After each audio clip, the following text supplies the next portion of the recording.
Welcome to the BizGrow Bizinar on networking socially. Today we're talking about how to do face-to-face networking when you're in a social situation, not in a business situation. So let's start by forgetting about the internet and Twitter and Facebook and all of these things that we've been talking about. None of them matter right now.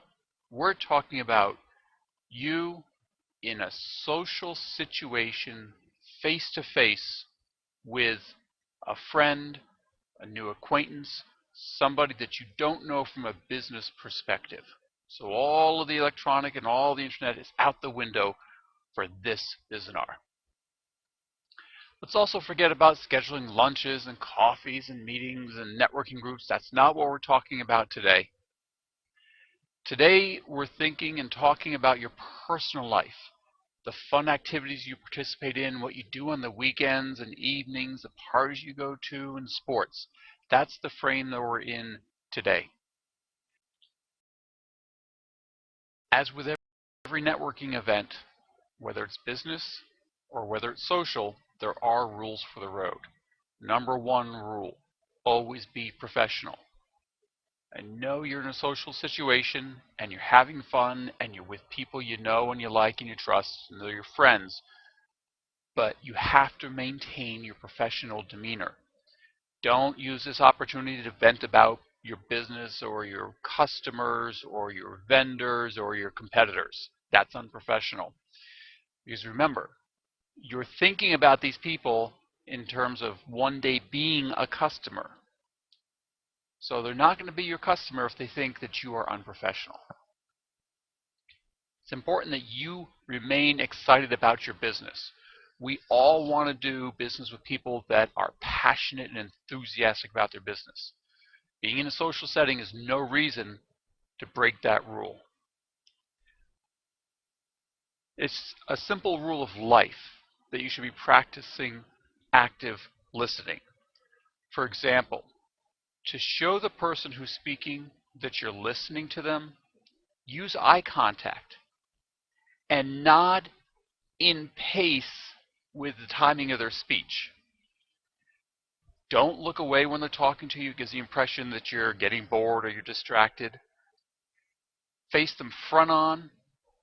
Even make your gestures pace theirs or mirror their gestures. It makes you look like a good listener. It relaxes them, and honestly, it's flattering to them. It's how you build a rapport. If you drink, take it easy on the alcohol.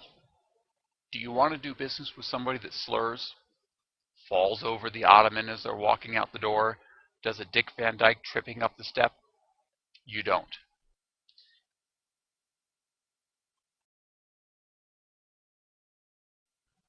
Now, there are a ton of opportunities to do your social networking. The first ones, which are really very close to business, would be civic organizations. Whether you belong to Rotary or the Kiwanis or the Optimist Club or any other civic organization, there are always two missions in these clubs. One is for business people to serve their community and give back, and the other is to network. If you're in a club with people who you have enough respect to do community service with them, you should respect them enough to do business with them. Obviously, the neighborhood block parties, whether it's a holiday party or ever is on the 4th of July or it's just a barbecue, these are all social opportunities to be networking, as are every kid activity you go to. How often are you at a PTA meeting, or you're a band parent, or you're on the sidelines of the soccer game, the football game, the baseball game, the softball game, the hockey, tennis, basketball, pick one. We're all there all the time.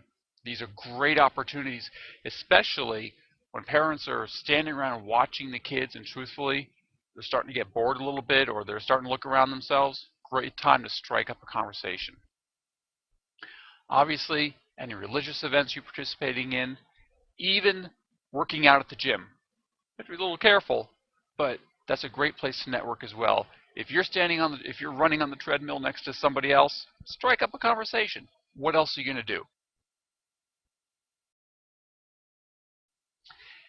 Now, depending on the event, you should be prepared before you go. If you know who's going to be there, do your homework.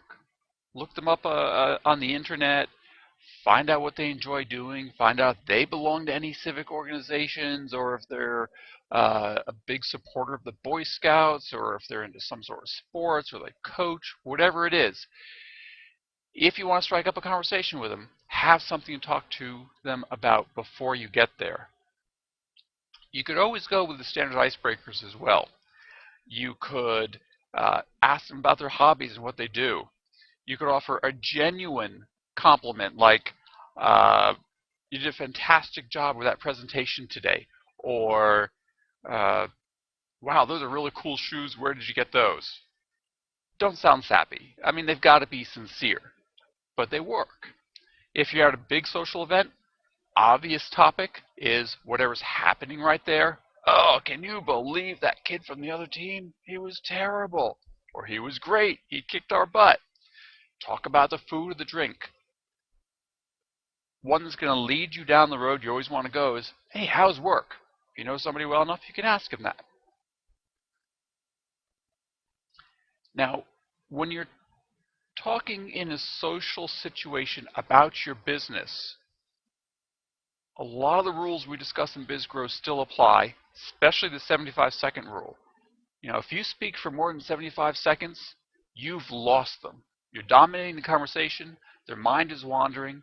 They're waiting for you to take a breath so they can interrupt because they've already got some ideas, or they're waiting for you to take a breath so they can turn around and leave. Don't dominate the conversation. It's going to be less formal. You're not giving a very standard 75-second where you say, this is who I am, this is the name of my business, this is how we're meaningful to the customer, here's a quick story, and here's a great referral. No, the 75-second in a social situation is more descriptive of what you do and why you love doing it and what's going on in the industry. Here you're positioning yourself as, yeah, this is a fun conversation, I'm an expert at what I do, yeah, if you want to talk about it more, that's great. Now you can take a handful of business cards and you can hand them out, but this is really a situation where you want to wait until either you're asked or there's a great opportunity for follow-up.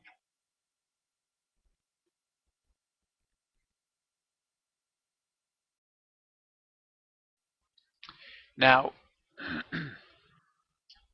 there is definitely an element of where is the line between the professional and the social. So when you show up at an event, just hanging out with friends isn't productive. That is not networking. Spend time with your friends, but also try to keep moving and mingle. When you show up at an event, we all do the same thing.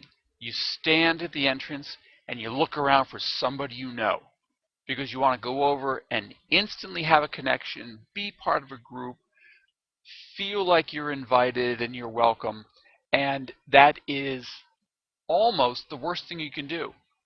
Because as soon as you do that, you will stop moving and you will stop mingling.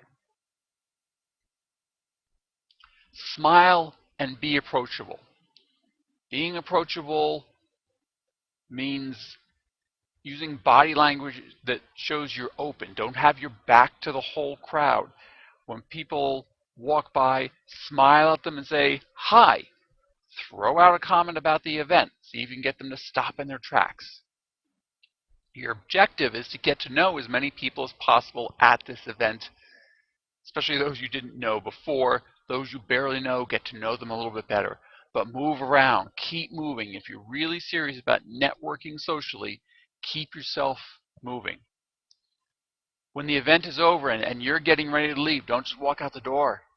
People that you think you want to follow up with, say goodbye, it was nice to meet you, have some other culminating comment about the event, and use your judgment and see if there's an opportunity to say, hey, you want to get together for coffee, or we were talking about what was going on in town. I'd love to have more have coffee with you and talk about it a little bit more. Because that's where you're going to get an opportunity to follow up where it's appropriate. And this is the gold nugget in the social networking.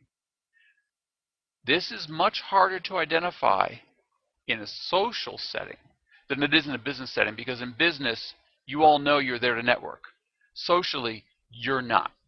So you want to be careful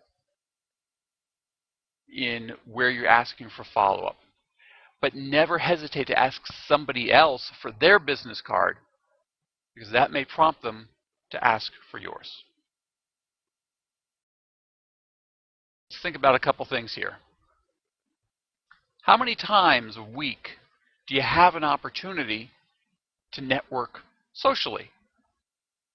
Write those opportunities down and bring them to the next BizGrow meeting. We'll discuss them there.